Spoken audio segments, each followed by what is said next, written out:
The Knicks really never recovered after being down double digits in the first quarter. They were down by 17 in the second quarter. They did tie it a couple times in the third quarter, but could never get over the hump. It was excruciating to watch. It was. Is this the time? Is this the time? Mm-hmm. They just couldn't take the lead. Right, and that's what it was. The game was there to be had several times in that second half. It was there to be had.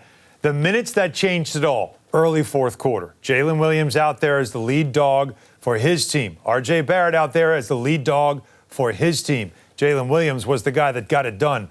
The Knicks had cut it to 1 early in the fourth, and then they went on a run, and they ended up, by the time Shai Gilgeous-Alexander came back into the game and the starters were coming back in, they had a 9-point lead. So that's where it is right there. The game was there to be had in so many points, but that early fourth quarter run, that was the opportunity. And their guy, Jalen Williams, had himself a day. 17 points in that entire fourth quarter. But in that stretch, it was his presence that allowed the Thunder to not only keep the Knicks at bay, but put them at an arm's length for then when their superstar comes in the game, and then he closes the deal. So you got Gilgeous-Alexander with 36, Williams a career-high 36, again, as we've talked about, 17 in the fourth quarter. But the third quarter was when the Knicks made a game of it. They wanted a 16-4 run, and going into the fourth quarter, they were only down by 4 points. Yeah, and that's what you needed. It's a road game, and it was a team that had played the night before. So what you do is you don't let go of the rope. You keep, as Bill would say, apply pressure.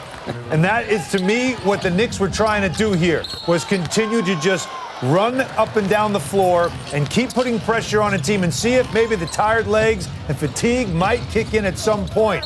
The Knicks have been that resilient team this whole season. They are not a team that ends up just letting go and just getting blown out. They keep fighting you. They make you beat them. Josh Hart comes in the game. He pushed the pace a little more, and the Knicks suddenly found themselves right back in this thing. They were down 17 in the first half. Nothing was going their way. The Thunder were getting threes and easy buckets in the paint. The Knicks defense had to get better. It did. The three-point shooting for the Thunder had to cool down. It did. The Knicks made their push, but then, as Bill said, when they tied it, it's like possessions to take the lead, couldn't make that big shot. And then every time Shai Gilgeous-Alexander came back in the game, it was as if he just took over, and the Knicks had no answer, which not many players and not many teams in the league have an answer for him. All right, Wally Zorbiak helped call the game tonight here with Mike Breen. Wally, as always, we appreciate the time and the insight. Your thoughts on what happened, particularly in the fourth quarter. We've talked about it here. Knicks just could not get over the hump tonight. No, they couldn't. This Oklahoma City team is pretty good. Jalen Williams is a big problem. They have a bona fide big three with Shai Gilgeous-Alexander, Chet Holmgren, and Jalen Williams. And Jalen Williams in the pick and roll, also handling the ball up top.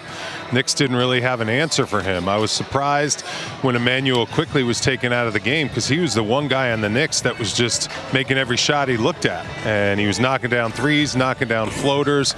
And you need to score to keep up with a team like this.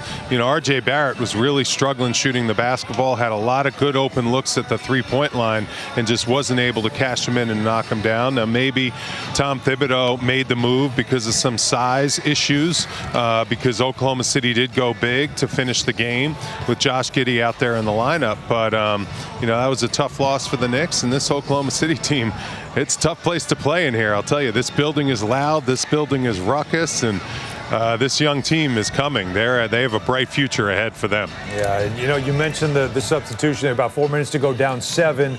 Quickly was having himself a pretty strong game offensively. Sub was made. R.J. Barrett comes in, turnover right away on the inbounds pass, and he was struggling with his shot. But you know what, Wally, I was saying this to Bill, I feel like the game was there to be had a couple of times. They get it tied in the third quarter. But did you see something early fourth quarter with those minutes where no Brunson on the floor and no Shai Gilgeous-Alexander on the floor? This was a bench, you know, that's a bench minutes right there, early fourth quarter. And that's really when it felt like the Thunder kind of kept the Knicks at bay, and they built themselves a 9-point lead at that point. That was surprising, too, because that's the unit that normally has success to start the fourth quarter. with R.J. Barrett out there in the lineup, with R.J. Barrett out there on the floor, that unit normally can kind of make some hay for the New York Knicks. And that's, where the Knicks lost the game, I think, because the starters were pretty good. Julius Randle could do whatever he wanted around the basket. I felt like he had a real matchup advantage with his size and his strength. Jalen Brunson was dealing with a really tough defender in Luguentz Dort. I mean, he is strong, he is tough, and he made Jalen Brunson work for his points. I think the guy that had it going was Emmanuel Quickley, and I'm surprised that the Knicks couldn't get him a few more looks, especially down the stretch of the game, because he was posing a lot of problems with having two ball handlers out there in the lineup for the Knicks. Now, 120 points is more than enough, right, to win a game, as we know. The Knicks have been actually putting up a ton of points and 24 assists. Offense, I didn't feel like was a big problem tonight, Wally, but it felt like defensively, again, some issues showed up again. What did you see defensively that made it so difficult for the Knicks to get stops? Not anymore in the NBA, Alan. I don't know if you've been watching this Oklahoma City team play. They put up 129 against the best defensive team in the league, the Minnesota Timberwolves, last night. They came out at the beginning of the game, and they play with a lot of fire, a lot of energy. And if you turn the ball over, they turn it into an immediate basket in no time. I mean, this team is young. This team is athletic. This team plays really, really aggressive. Yeah, the Knicks needed to kind of control tempo a little bit more. I think that's the thing. The Knicks had advantages with a couple matchups, especially Julius Randle. I don't think Oklahoma City had an answer for him. They had to bring double and triple teams. Julius did turn the ball over a couple times, which was very costly. But if the Knicks could have gotten him the ball with some space around the basket, he could have used his strength and his size to dominate on the interior. And unfortunately, they couldn't get him the ball enough to get this win. Let it be noted, Bill, right? And so Wally knows too, because he wasn't here for it. Key to the game, key stat to watch was turnovers and points off turnovers. It ended up being a big difference in this game. Of course, he's going to take credit, but credit is deserved. I want to make sure Wally understood that. It was useful stat tonight. Right. Useful. Knicks with 18 turnovers. Their season high is 19 turnovers, and the 18 turnovers resulted in 21 OKC points. So there's a useful stat as we say goodbye. Now, Wally, Hans off Friday. Your assistance is necessary and required from Friday night in Orlando. Duty. You good? Oh yeah, there's only a couple guys that work really, really hard every single night and don't take nights off. That's how we roll, Bill Pito. That's how we roll. I'll be ready. You're not going to say anything? What do I got to say? I got better things to do on Friday night. No, you don't. I guess Hans got better things to do. I guess he's got better things to do. What are we doing around here? Family business. Load management. Load management. That's right. Hans load management. Just go down. Just get to Orlando. Get some sun on you, all right? You need it. You're a little pale right now. All right, well, we'll talk to you Friday night. You got it, guys. Talk to you.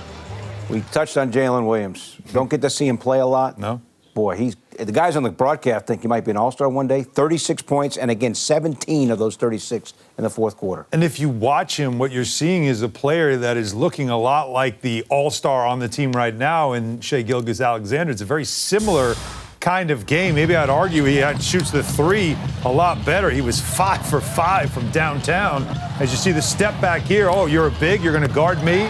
Okay, step back, I'll knock that down. I mean, he didn't miss. But this is a tough one-on-one player. Just like SGA, it's that first step, get my hip in front of you, and then it's all over because he's got that strength and a long arm ability to finish at the rim. Whether it's somebody as strong as Randall, whether it's a guard, or whether it's somebody, a good defender like Josh Hart, or a big 7-footer like Isaiah Hartenstein. It doesn't matter. You see a lot of confidence in his offense, but it's a very similar type of offense as SGA. And if they got two guys that can beat you like that, one guy comes off the floor, the other guy comes on, and it's the same as that kind of offense, but they're going to be very difficult to stop. They're right. I mean, this is a guy that has all-star talent. Now, as a team, they've got to start having success. They can get multiple all-stars in the game, but he is developing into a special offensive player. 13 of 17 from the floor. How about that for efficiency for Williams? And 5 of 5 from downtown. Again, the 36 for him, a career high.